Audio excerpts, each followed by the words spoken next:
విశ్వాసముతో పాటు ఆయనకి ఏమొచ్చిందనంటే భయం వచ్చింది.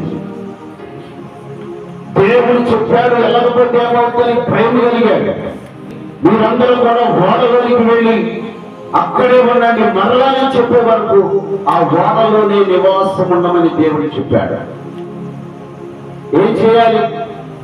దేవుడే ప్రమాదం ఉందని చెప్పాడు, దేవుడే కుంభవస్త్రం కురిసిద్దని చెప్పాడు, భూమి ఆకాశములు తేడా లేకుండా నీటి ప్రవాహము నీకు కనబడదు కానీ అది చాలా ప్రమాదమని దేవుడు నోవాహుకు చెప్పాడు.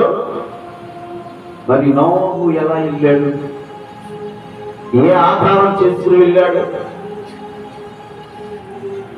ఈరోజు మన ప్రమాదం ఉందంటే వెళ్తామా? ఈరోజు అక్కడ అపాయం ఉందంటే మనం వెళ్తామా?